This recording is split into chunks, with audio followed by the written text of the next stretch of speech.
નવા ચેકડેમ બનતા નથી, દૂધ ઉત્પાદકોને ભાવ મળતો નથી, ખેડૂતોને ટેકાના ભાવ મળતા નથી, અને ખોટી માગણીના માપણીઓના નામે આખા ગુજરાતનું જે કરી નાખ્યું છે.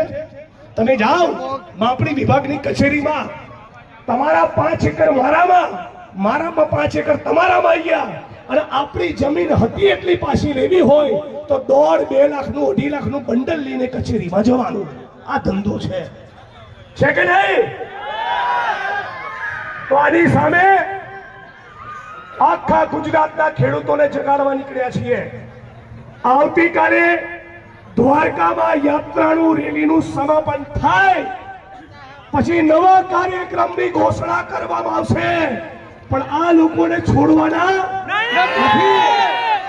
બધા યુવાનો તૈયાર છો? તો તે બતાવી દો કે ભગતસિંહ નો દેશ છે.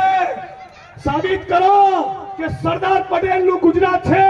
કહી દો કે બાબા સાહેબ ભીમરાવ આંબેડકર નું બંધારણ હજી પણ લાગુ છે.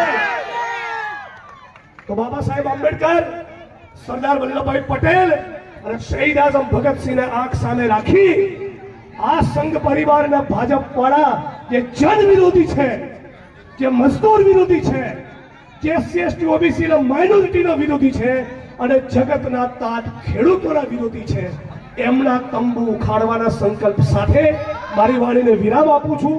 આપ તમામ લોકો સાથ સહકાર આપજો, સાથે મળીને લડીશું અને એક નવું ગુજરાત બનાવીશું. અને છેલ્લે એક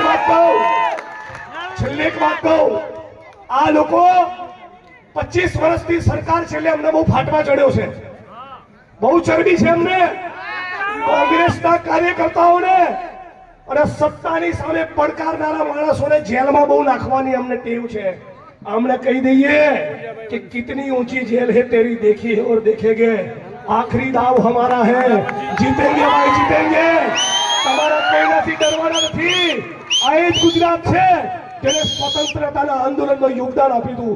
આ જ ગુજરાત છે જ્યાં રવિશંકર મહારાજ અને ઇન્દુલાલ યાજ્ઞિક જેવા મહાપુરુષો પેદા થયા. આ જ ગુજરાત છે જ્યાં સરદાર વલ્લભભાઈ પટેલ પેદા થયા. અને આ જ ગુજરાત છે જે ગુજરાતની અંદર અનેક રેલીઓ, ધરણા અને આંદોલન કરનારા લોકો આજે પણ છે.